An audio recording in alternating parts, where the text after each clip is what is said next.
And so I click on to social media and there's my old organization. They never post anything new. They have done 0 new things since I've left. And 2 of the projects I started, and they were intertwined with each other, uh, were like front and center. And they wrote some really dumb, shitty posts with terrible photos of them. And they were 2 amazing programs. And it was so weirdly painful in the moment though. And I was like, why do I feel this way? Like, this was the point. Thanks for it to outlast me. Like, why do I feel shitty? Hey, Nicole, what do you get when a former corporate CEO and a do-gooding executive walk into a recording studio? Well, Erin, nothing, because the 2 of us are usually on my couch or Zoom, because wine. You get a podcast created for Gen X women who are bought into the corporate world, but fed up with the BS. I know. It's how to thrive the 9 to 5 or 6 or 7. It's career therapy. It's comedy. It's definitely full on authenticity. Basically, we give you tangible strategies to rise in your career without compromising everything else. Because work doesn't have to suck. Hey, Nicole. Hey, Erin. We were already recording. We were already recording. It's so because we're back. And I'm back. You're back. So from St. Lucia. From the initially semi-dreaded trip. With my party nails, with my straight party nails. And I'm just, I'm feeling the vibe. I'm really tired. In fact, I'm drinking coffee, which is a bad idea because it's 7 p.m. So bad. Oh, wait, does that say Rhodes? Did you? It's my Rhodes mug. I didn't know you bought a mug in Greece. You know Why me. did I not see that? I buy Christmas ornaments and I buy mugs. I bought this at right when we walked into the old city. It was like the first thing I bought. Totally didn't know it. Probably because my brain was turning into scrambled eggs at that point already. It was very hot, and there was a lot of people with which we were interacting all of the time. All of the time. Much big fat Greek family. If you haven't listened before, Nicole and I traveled together this summer to Greece. Actually, Nicole appended herself onto a big fat Greek family trip. Oh, did I ever? God bless me. I'm so good at that. And it was an adventure. If you know Nicole, it was an adventure. It was such an adventure. I'm such a good traveler, Erin. So 3 trips this year. First of all, crushed that New Year's dare we had. Looking forward to next year's. And all of them were family style trips with me glomming on, not just to other people's families, also glomming on to my own family. But I am Uber traveler, and I just want to say that I'm going to brag a little bit. So this trip obviously has a backstory, and I'll share some of that. It was a destination wedding, and there was, as all weddings are, there's drama. But what I want to say is that we all like to vacation. We all like to take breaks. And sometimes I think we put a little too much energy into it. I want to promote the idea of the quick getaway, mastering the 4 to 5 day getaway. It's a vibe. It's a straight vibe. And what's really interesting is that depending on the location you choose and what you're doing and how you're getting there and the intent of it all, with some good planning, you can really have, 4 full days, and it's enough time to actually relax, settle in, have some fun, rest, whatever you want to do. You also don't have to plan that much, and you don't have to pack that much. Yeah. And you don't necessarily need a house sitter or to think of all the things that could possibly go wrong and have to be covered while you're away for 2-3 weeks. It's kind of giving me a new appreciation for Wheel of Fortune, because I feel like they always give away the 5-day getaways. And I'm always a little bit like, oh, they're so cheap. Like they give the 5 and you're going to buy up to the 7. Like, why can't they just give you the 7? But you're right. Like we haven't forever done an adults getaway, but we did our first one, I don't know, maybe 7-8 years ago. God, so long ago.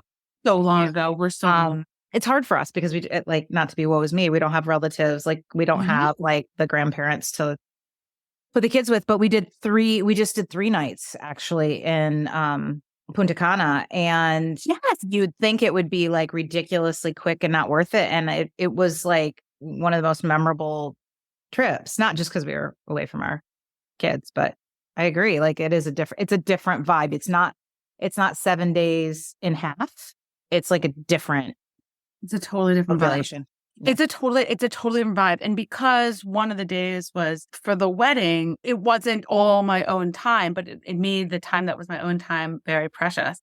And I'm going to say something too that is very unlike me, right? So we know that I am used to traveling to places with bad beaches and conflict. That's my thing, right?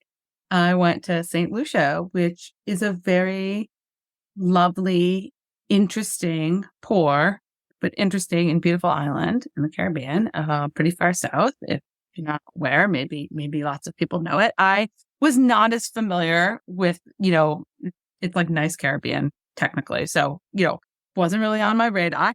But I'm not an all-inclusive resort kind of person. I'm not going to knock this. I know people love this and they love this for a reason. You know why? You don't have to think. You don't have to think. You just show up. You don't think. And you don't have to coordinate. You don't. When you're with your big group, you don't have to coordinate who's got the check, who's getting the drinks, where do we want to go to dinner? Like, oh my God. So I had some minor frustrations with this whole situation, which I will talk about. So first of all, I was fascinated by the economics of the all-inclusive resort. One thing that I really appreciated, that the resort was big enough that I could enjoy the family. We was a big group when I wanted to, and I could also fucking disappear. Such a great, unbelievable balance.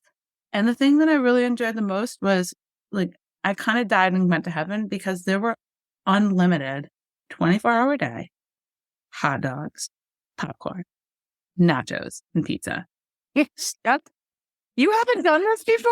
I do not give a shit about the alcohol. Also fabulous. But Nachos. Day hot dogs? Like, in what thought of this genius idea? Self-serve? Hell, I was crushing it. Me and Sonny, my nephew, we were crushing the hot dog, pizza, nacho, popcorn station. Did they have the soft serve too? Ice cream? Oh yeah. And he would get up and so it ended up being like a super early rising crew because of the baby. And we spent time together and wasn't really a party scene. It was much more of like a morning, enjoy the Time out from the story. Yeah. So it wasn't a party scene. Her first picture to me was Nicole in a pool full of bubbles, clearly at night with like a DJ in the background. Okay. Go on. So you're right about that, right? Okay, so maybe there's some relative speak about party. You are correct that outside my awesome cheap garden room villa, there was a pool, like an adult pool. And on Wednesday night, I hear this like boom, boom, boom, boom. And I'm like, let me go investigate. So I walk over there and there's a bunch of people half my age in a pool filled with foam bubbles, drinking and dancing. I thought, well, this is my scene. So I jumped in, obviously. Of course. And, I was leading the Macarena, whatever the hell was going on. And I was taking pictures and getting other people riled up. And it was super fun. Yoga with the DJ the next morning. Very chill. We vibed. We vibed on it. Did you just say you woke up with the DJ? No. I woke up and did yoga with the DJ. Honey, okay. I thought you said I woke up with the DJ. Okay. I mean, I know what you think of me, but like, no, I'm still an old lady in this group. Okay. No, I woke up and did yoga with him. But I have to say, like, hanging out with my nephew was so fun. He would get up in the morning and he'd see me and he goes, Zitsy, which is what he calls me for Sicilian for auntie. And he's 18 months and he would say two things. He'd say pool and then he'd say popcorn. After breakfast, and like off we went to the pool and the popcorn. But I did really love the vibe. And I think mastering the short getaway is such a thing. I know we're all struggling to have more time to ourselves and to our families, and vacation in America is a difficult thing. Money is tight or whatever, but I really felt like there was something magical about this because of the balance of the time and what the planning and the preparation you do, and then like the benefit on the other side. So it was miraculous. And like also in Nicole world, as I mentioned to you, I ran into somebody that I had met. Oh yeah. Tell us this story. Okay. So This was a chill family, not super crazy, but first text was the bubble pool. And the second text was, okay, mind you, the wedding hasn't even happened yet. The wedding's Friday, which is its own crazy and gale force winds and lots of drama. My hair stayed in place, by the way. I paid for that shit, by the way. I in my sweet jumpsuit because I'm not doing dresses on stage.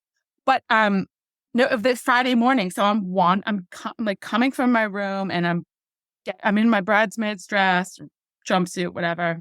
And I'm in the lobby. I don't know what I'm doing in the lobby. Probably getting alcohol or something, or meeting my sister-in-law or something. And so I'm in the lobby, and all of a sudden I hear Nicole, and I'm like, oh shit.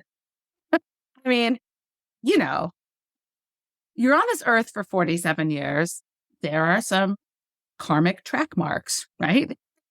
So, there's a part of me that braces myself. I'm like, what is this business? So I ran into somebody that I met like a number of years back, was the proprietor of the hotel that I stayed in Venice. So this sees a lot in tourists. So I feel like maybe I made an impression. Now, we did spend some time together because I was traveling by myself, and he's someone who loves Venice. This is pre-COVID. And, he showed me a lot of things, and he introduced me to some people. And so we did spend a little bit of time together. It wasn't crazy. He probably listens to the podcast. And now that I'm thinking about it, I had some moments, I'll just say this honestly, when I was in Venice, where I was a little weirded out, where I felt like he was more than attracted to me or something. I was there for 3 weeks. Okay, let's be fair. Like this wasn't, in Casablanca or something. And I kind of felt like this is the kind of hotel that would have cameras in the bathroom. It was on St. Mark's Square, just a little too cheap. And I thought, well, I hope he's enjoying himself. That was a tough time in my life, Erin. You're like, I'll if that's the discount price, I'll pay it. Yeah. Enjoy watching a 40-something-year-old lady in the bathroom. That's on you. So anyway, like we're in Venice and we're on Instagram, and I never respond. He sent me some messages. He liked some of my posts. He would respond to things. He would try to reach out, and I essentially ghosted him. And part of the reason is because I just was going through, as you know, and I did not have a lot of room for bullshit in my life, or I'm an Aries, like exceptional relationships outside the periphery. I really had to rein it in at that time. I did not have the energy for this shit. It's like, this is somebody I'm never going to see again. Well, guess what? He's in the lobby. In St. Lucia. And he recognizes me. And I saw him. It took a minute to register. I said, oh my God, how crazy. This is so. And he starts talking to me, and I'm like, I'm obviously in a bridesmaid's dress, so I'm going somewhere. I said, I got to do this thing, and I'm sure I'll see you around next month. So I'm having a moment where I'm like, fuck, this is gonna be uncomfortable and weird. And he's one of those people who like would want to glom on to what you're doing. I see him talking to my family. So the next morning, I am feeling a little bit roughed up, and I open my sliding glass door, and I am in, pajamas. Jammies. Let's call them pajamas. Yeah. A little less than pajamas. And my glasses. And my hangover. And my Motrin. Do that because I was crushing it on the dance floor, okay? And he's just like standing right there. I'm just like, oh. So I said, you know what? Go get some coffee and we'll catch up. And so he did. And so it's 6:30 in the morning in St. Lucia. We're catching up. And I simply said, look, like, it was really nice to meet you, and I'm glad I know you. And if I ever come back to Italy, like maybe, and I'm in Venice, like maybe I'll hang out with you. I told him I was getting my citizenship, and that, he saw that my family was there, which he recognized from Instagram. And I said, look, it was a time and it was a place, and I appreciate it, but like that time and place is not here. So it's nice to catch up, but I need you to respect my space. Yeah. And which he did to a degree, but he kept kind of like I was on the beach one morning and he like showed up. He's also one of those kinds of people who like, he's in the hospitality industry. So he's kind of taking notes. So, and look, it's an early rising place. People on the beach in the morning. It is what it is. Like a couple times I kind of cut him off the side of my eye. And then at one point I saw him in the lobby and I said goodbye when I was leaving. And he had a couple of crazy stories already, which is, somebody stole his wallet. He couldn't get to the bank. And he's telling me these things. And I'm thinking to myself, old Nicole would have felt guilty and wanted to help solve his problems. And I gave him like the Stoic philosopher's response, which is that, oh, I'm so sorry. Part of me feels bad. Like when people tell me their problems, like there are some people that I genuinely want to help. This was not my problem. And I just didn't engage with it. And I think I handled it really well, and he did too. He was like, look, I understand. It is the life, right? But but I thought to myself, I'm like, he is exactly as awkward and weird and sort of painful as I thought he was, and kind of like lost in the world. And, he was definitely telling me all of his recent problems, his health issues and things like that, his money issues, and, very overly familiar. And I just stopped him. I was like, look, I knew you for 2.5 days in Venice. We had a coffee on the square and you pointed me to some tourist attractions. We had an interesting conversation about Italian history and you told me how to use the boat system. Like that is the extent of our relationship. So, let's not turn this into like, I'm not some lost ex-lover in the world. Like, please just respect my space. Like I am essentially a former, hotel resident. Patron. Yeah, exactly. Patron. Yeah. So it was just an odd, weird situation that I think I handled well. But talk about karmic life tracks, right? So of course, my family thought this was fucking hilarious.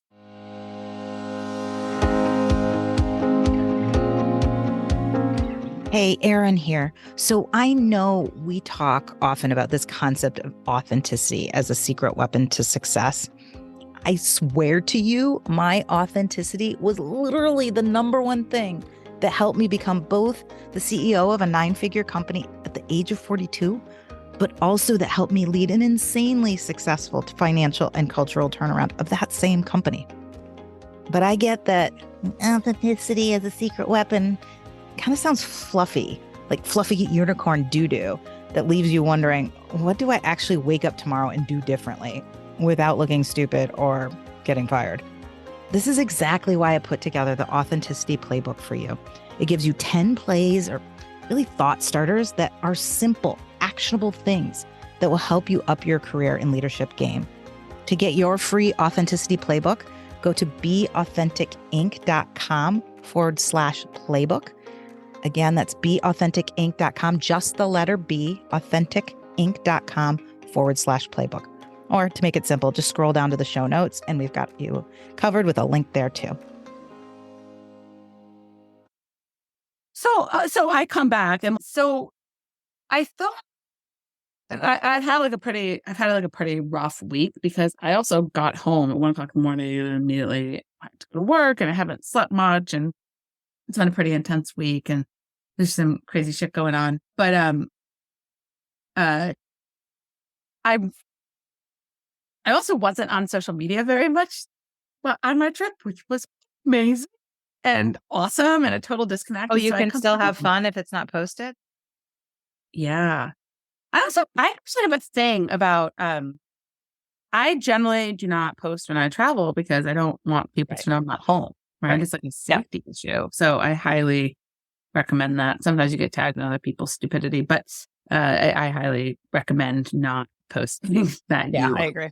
Parting, right? It's kind of like, and it takes you away. I think it's a good excuse. Yeah, I don't need to bring everybody on my vacation with me. Though I did take a lot of great pictures. I am the family photographer, and I did post a number of them, and it was super fun because I promised I would. Like I also said to people, you don't need to have your camera all the time. Like I'll take pictures, I'll share them. I'm not just a selfie person. I brought the tripod, which Sonny we call it the cheese stick because every time Sonny sees it, he goes, picture.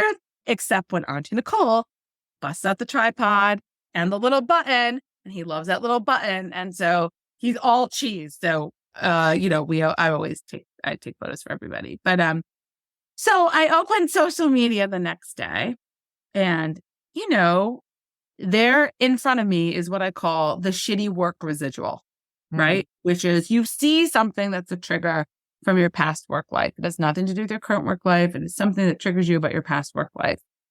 Yeah. And it's just like, I wish I could get past this. Now, the sting is shorter, but I saw something that just triggered me, right? I did a lot of amazing work in my last job, and it was the time in my life where I felt the most sure of my skills. Not only did I have incredible ability to conceptualize things and to execute them with very few resources, to allocate them well, to act transparently, consistently, and excellently, but I also did them in a way that led themselves to a long-term strategy, that I knew they would outlast me, that they would have staying power, and that they would have residuals, right? And they were thoughtful. Like your work was so thoughtful. It wasn't surface. So deeply thoughtful and ahead of its time in many ways. Some of the DEI work that we're doing, some of the work we were doing on things like voters' rights and youth education and the arts were just, with the little money we had, they were so thoughtful, turning books that won Pulitzer Prizes into, about eviction, into traveling exhibits that are still exhibiting. I'm not like giving myself credit. It was just that these things were really ahead of their time. And look, politics were part of the reason, and that I'm not there. And also that to do that kind of work, to be on the vanguard, particularly in an environment like that, you make some enemies, in order to really make change. You make as many enemies as you make friends. And sometimes it doesn't work out. But I knew this stuff would outlast me. And so I clicked on to social media, and there's my old organization. They never post anything new. They have done 0 new things since I've left. And 2 of the projects I started, and they were intertwined with each other, were like front and center. And they wrote some really dumb, shitty posts with terrible photos of them.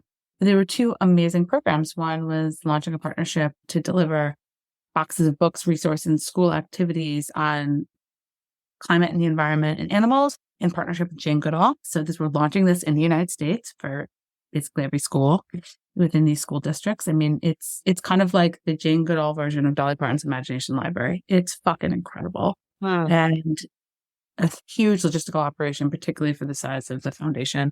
And also we funded a voyage that's still sailing around the world in celebration of Darwin's 200th anniversary.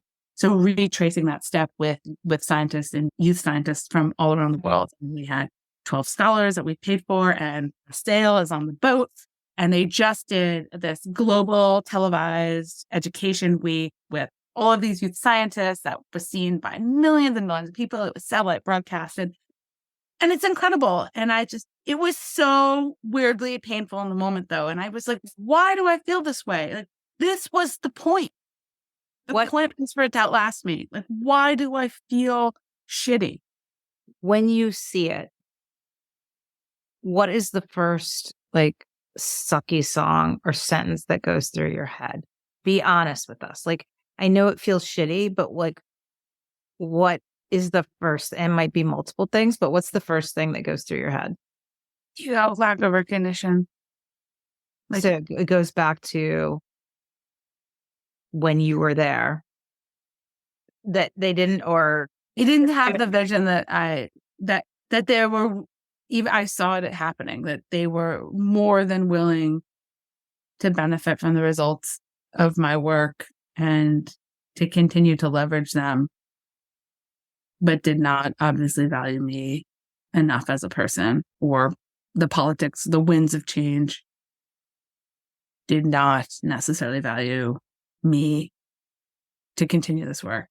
It was enough. They had gotten enough out of me and could hand it off. Do you think that was a Nicole thing, or that was a company thing? Do you think this person that took over your role is getting recognition that you didn't get? Is that, are you, do you No, know? I don't know. I don't know. Do you I don't know that assume? it's, Do you assume?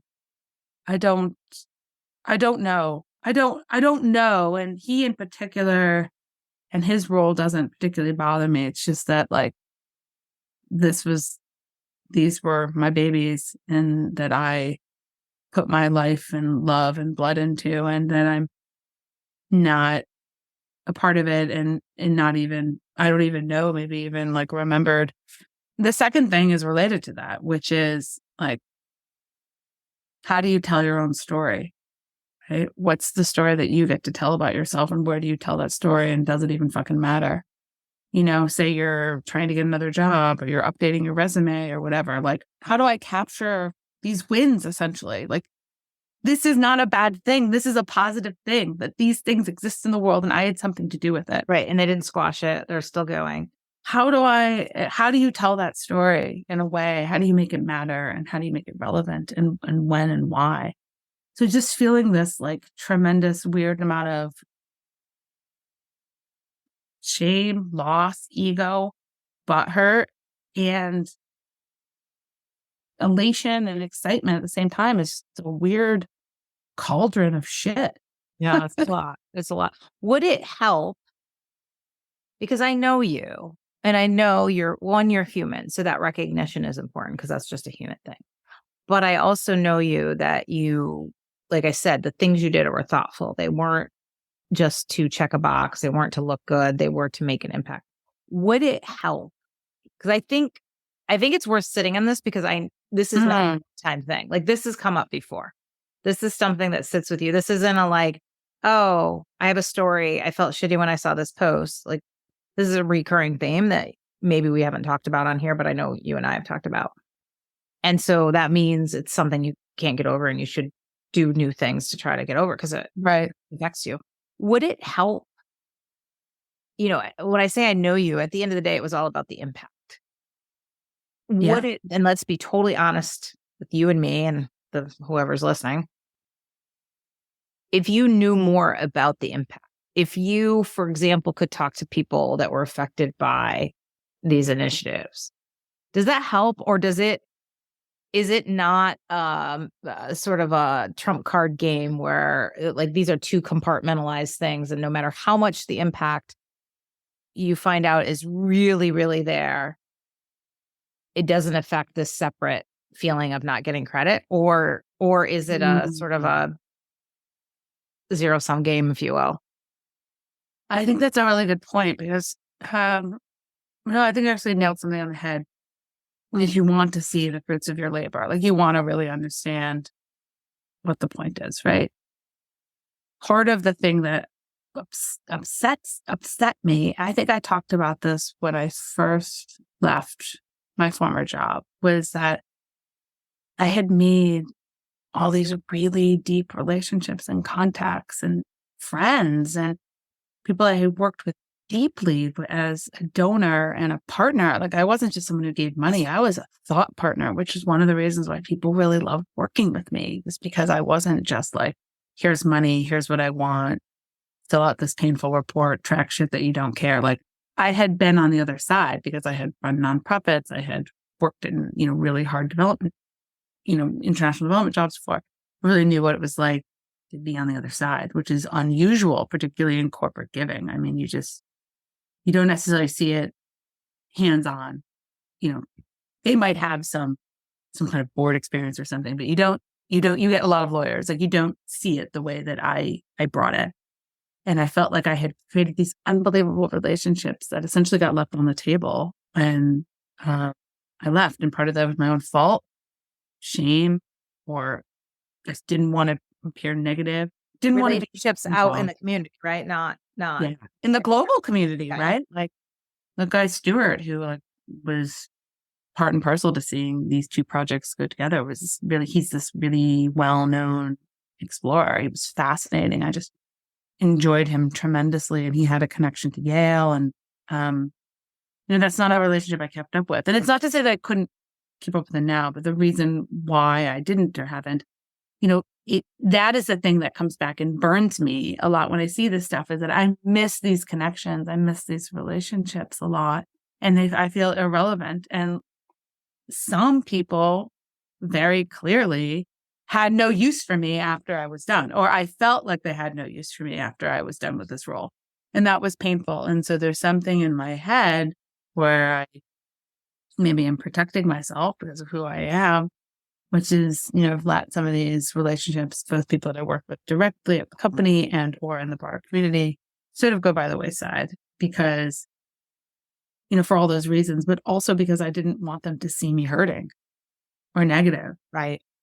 I think you think, and it might not be false, that most of this angst that you feel when you see this is lack of recognition, your former employer, right? But those are all people, honestly, the people that you're really directed. If you picked out, if I said, name the 3 people that you didn't get, these are 3 people you don't give 2 shits about, right?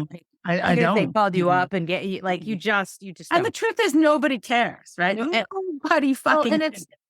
But I think what you just said around the relationships, the in between, right? There's the people at the corporation, sort of a continuum. Yeah. Then there's the people that you had the relationships with to develop this, and then there's the people impacted. And the reality is, the people impacted, they're far and wide, and I don't want to say it's nebulous, but it's it's a big ocean. But I think it's those people in the middle. And I think you're right. I mean, one, you sort of fled because you were in trauma.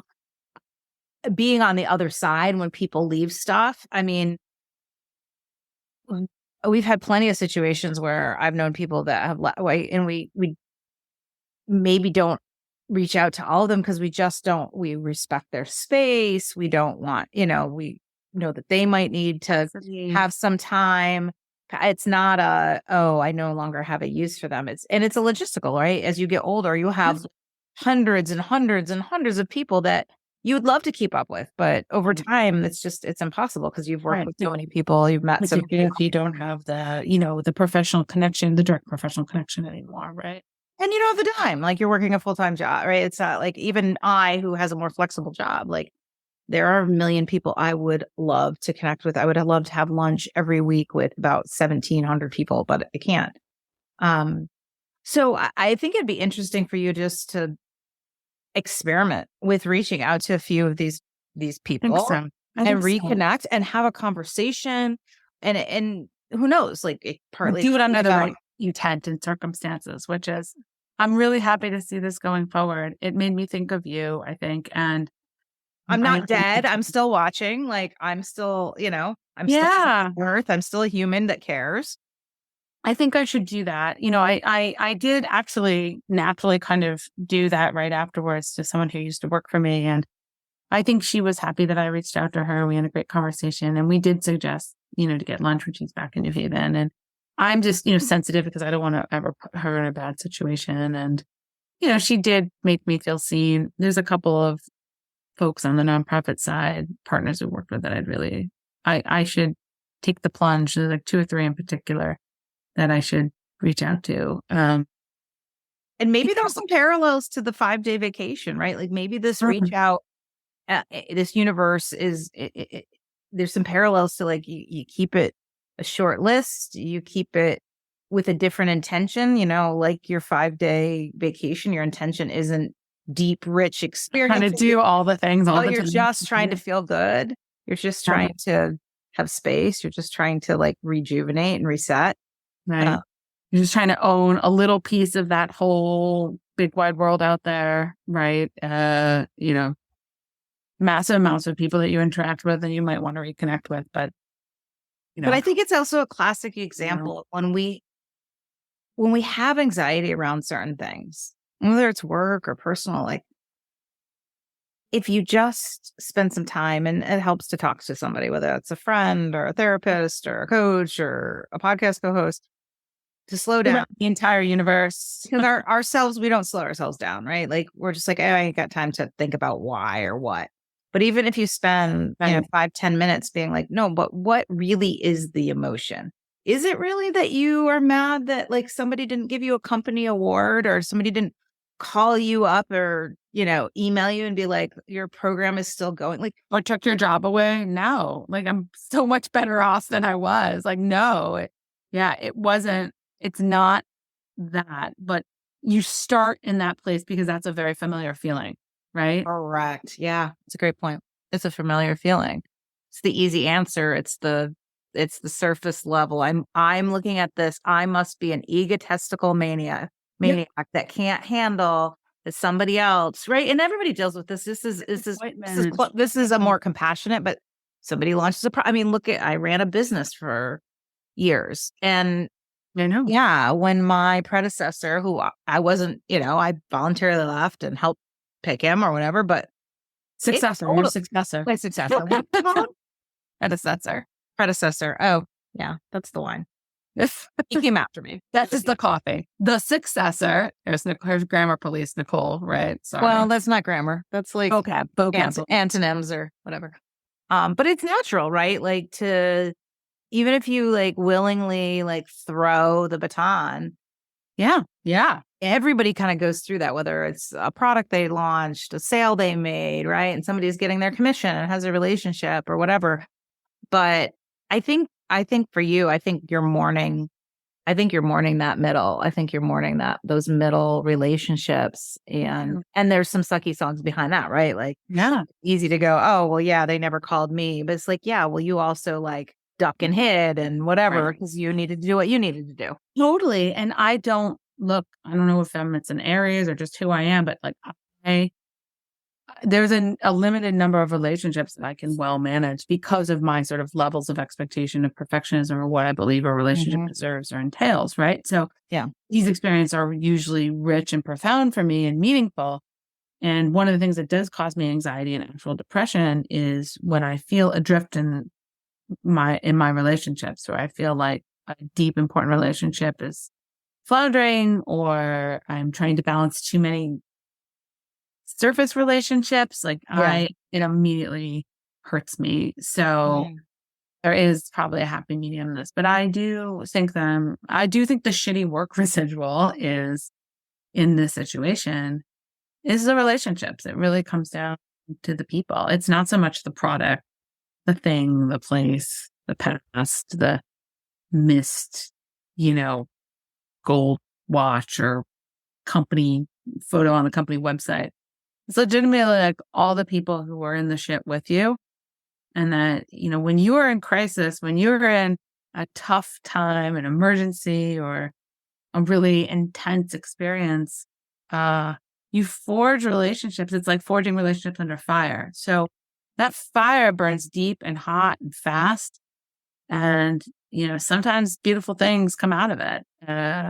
And then you get out of the fire and like it's back to, life, and you forget what happened in the trenches. And maybe, seeing that social media post sort of reminded me of those trenches. And even though there were often really hard times and painful stuff and difficult late nights and bullshit, particularly in the end, hard fought battles and lost battles, you remember the deep camaraderie of doing hard shit.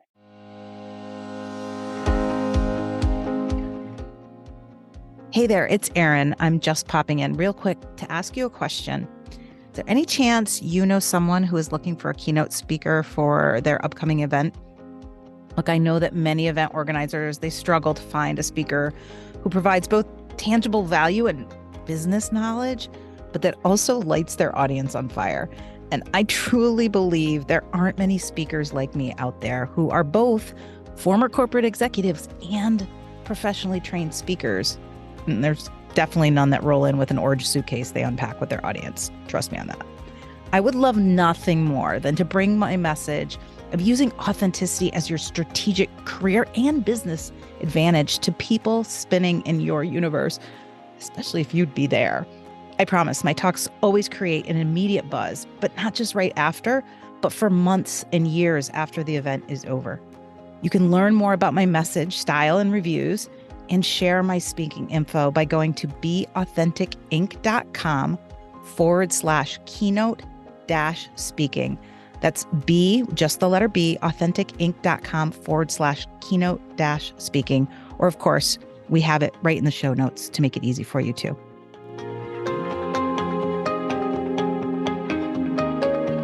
I would experiment with this. I mean, one, I would say pick just two people out of those relationships that are, are still leading the things that you helped create and fund. And just say, hey, I would just love to catch up, virtual coffee, in-person coffee, whatever it is. I think the other thing is you missed the work.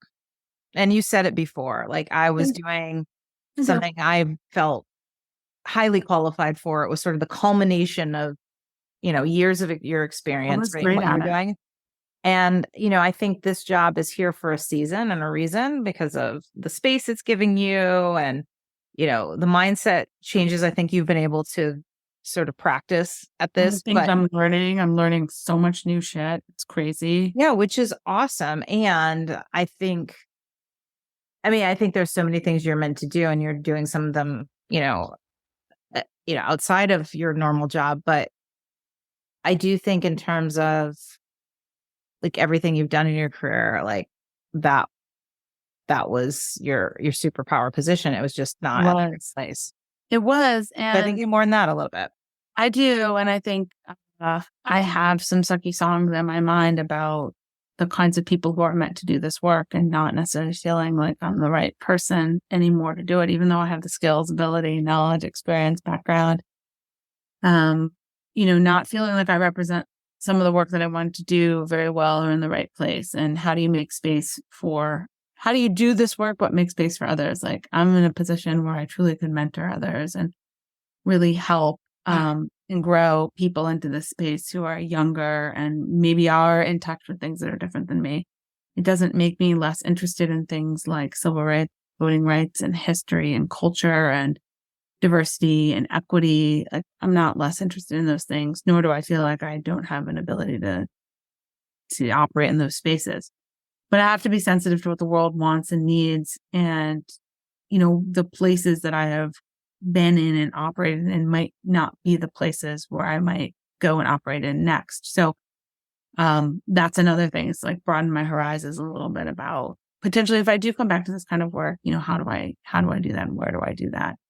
And how do I not, talk myself out of it or feel defeated because, I might perceive myself and to be, not the right person for those roles right now.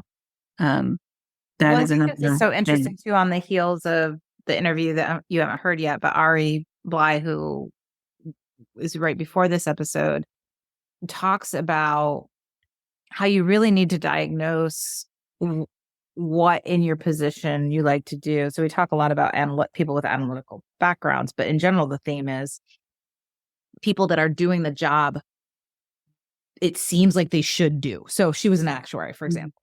If you're good at math and you can pass the exams, you probably should do. It feels like, well, I should do that because not a lot of people could do it.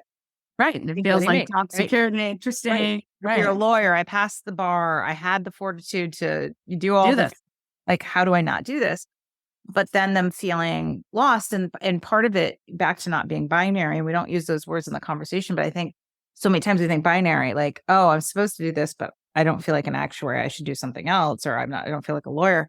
But really part of what we talked about and she recommends is, what is it within that role, though, that you like doing? She was talking about this lawyer that in general thought she didn't like lawyering, but then she was like, but I really love the writing part and the sort of spinning and telling the story part. And so she didn't leave her job, but she actually started doing more of that on the side in another capacity to sort of fill that bucket. And I think we often think, oh, well, I don't have the capacity. I mean, you're already doing a side gig, you're doing your full-time gig.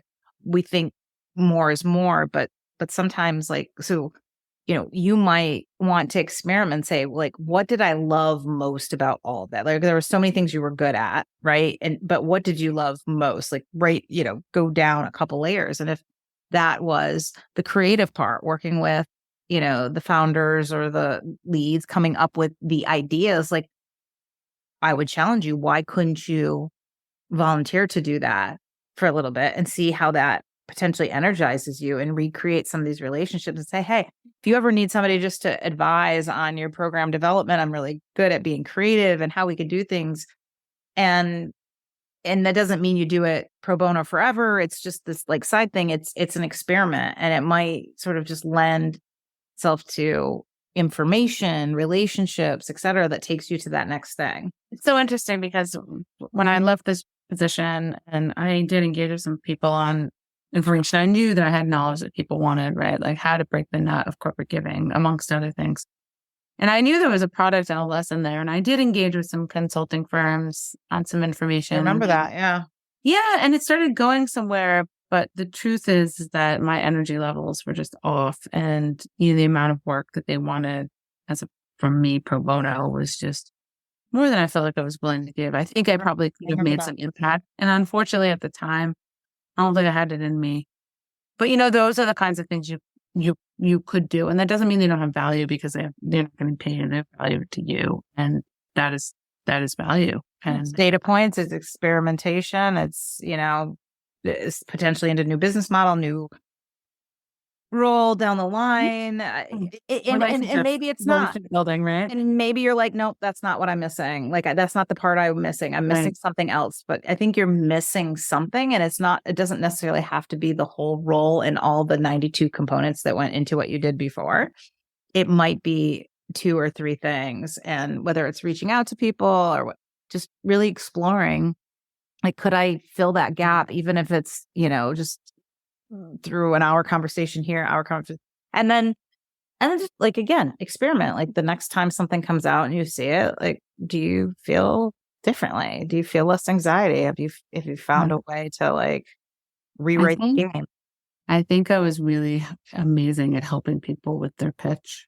I really do. And I'm not a salesperson, and I hate development work. Like I like international development work, which is different than nonprofit development work. It's essentially fundraising. I was really, really good at helping people hone their pitches, just because I was such a different personality. People would walk in and expect the executive director of the foundation to be staunchy, and essentially a corporate utility to be staunchy and buttoned up and lawyerly and not have a lot of interest and compassion and need to fit the corporate goals. And instead I was, I had a lot of carte blanche. It was like, you were Nicole. I was very down home. I was someone who obviously sort of grew up with a lot of the issues that they were trying to contend. I had been in the trenches, really allowed them, I think, to step out of the development lingo, nonprofit power zone of, you're the donor, I have to be the supplicant here and try to divine what you want and give it to you. Rather, I would flip the script and be like, I'm in your debt. Like, we're going to do great things. We're going to leverage this together. This is going to be very good for all of us. We're going to utilize this to engage employees and customers and community. We're going to do that. You're doing me a favor. What is it that you want? And they had never had anybody talk to them like that before. No, of course not. They didn't expect that. Right? It was like, let's get that out of the way. I need to reach some goals here. I've already identified them. I've got some ideas that are probably manifest to what you're the YouTube. What I'm really, really, really passionate about and what I'm excited about is you're the genius here. You're the one doing the hard work, the heavy lifting, the implementation. What is it that you actually need and want? Like, what would make your life good? And sometimes it was fucking pencils, and sometimes it was to put a sailboat in Ecuador, right? But I hope everybody's listening to this, because this has nothing to do with finance. This is total leadership, right? Like, what if you could reverse the roles, whether it's somebody that's trying to get money for you, somebody that's working for you, a potential customer for you? Try that experiment. I think that's profound. Like, how do you flip the tables and be like, look, no, I get like all the components. We're going to make this successful. Like, we're bought in here. That's why we're already at the table. Like, you wouldn't be talking to me if you didn't get through the 72 layers and whatnot. Like, you're already talking to me. They would realize when talking to me that I was like 20 steps ahead of them too, that I knew everything about, I knew a ton about their operations. I had a sense of what they were trying to do, what they had done. I had, maybe knew who else they were working with. I I had a sense, right? I had like a sense. I saw how this fit into their big picture, into ours. I was like past the mission moment. I was like, spare me that shit. Like, let's go to implementation. Like, what are we doing? When are we doing it? And how are we doing it? And like, and it also, it's like, you already agree that you're going to be successful. You're like, we know we're going to be successful. Like, no shit. Like, this is going to be good. Now how do we make it less painful for everybody and great and get to the shitty things that nobody wants to do, because everybody wants the glossy shit. Like, what's the hard shit? What's the in the trenches, forge the fire, in the fire, forging the hard shit that we have to do together. What's the hard stuff? And that was my excitement, was that. And maybe that's what it is I felt like a real leader. I felt like a true partner. I never felt like someone who was just giving money. Yeah. I think that might be part of your angst too, is that that things have fallen back to normal, and you're like, more normal bullshit, not inauthentic, is your kryptonite, just like mine. That's true. I also see them throwing resources at shit when they just gave me hell. Like, I was doing so much with nothing and building shit, and now they're throwing resources at this and chomping at the bit. And it's almost like they were like, oh, well, we just had to get, rid of Nicole, who was difficult to deal with because she had opinions. But I also see what they're putting out, and I'm like, wow, you could tell this story so much better. And this is only resonating with 29 people on Instagram because you're not even getting the heart of the matter, and your photos are shitty, and you should have done a video. It's like, I'm very clear as to how how to go back to like, that is exactly like, to sum it up, like my recommendation all the time, right? It sucks to be them. Get to that place. That's like the best way from my perspective to get over it. It sucks to be them. But what's interesting is, by breaking this down, I'm able to think deeply about some of the non-surface level things that were bothering me that aren't necessarily negative. The ego comes out first, but that's a mask. That's an easy mask. But to be mourning the relationships, like, leaving a job is usually, sometimes it is a process of grief, right? Like, there is the grief. You have to go through the grief. And grief is not necessarily short, and it comes in waves, and it can hit you. It doesn't really go away, right? Something that you loved and you've lost, person, job, whatever. Grief is a real thing. So it's fun. I feel good that I could sit in the shit a little bit and maybe investigate that grief a little more. Like, it feels, even a couple years out, like, that feels really good. And it's also really neat to think about, what the benefit of that initially shocking, annoying experience was. Like, you get on social media, this sucks. You have that shitty work residual. And now all of a sudden I'm feeling inspired by it. Like, that's crazy. And I'm reminded of, some of the good leadership things that I did do. Like, I don't know. I feel like, in a way, this is the answer to what I was asking, which is, how do I tell my own story? I feel like we just did. I feel very Hamilton in that. Who tells your story? I tell my story. I love it. Thank you. You're welcome. Go be Hamilton. Go tell your own story. Just go tell your story. Don't give away your shot. Thank you for sharing with us.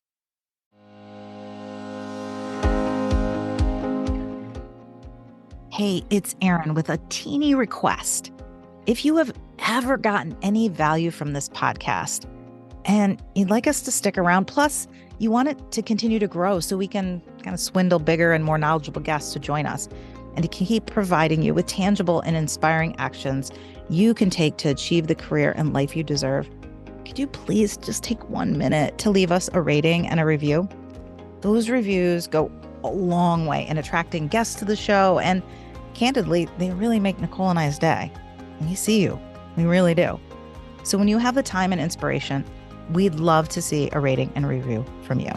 Thank you.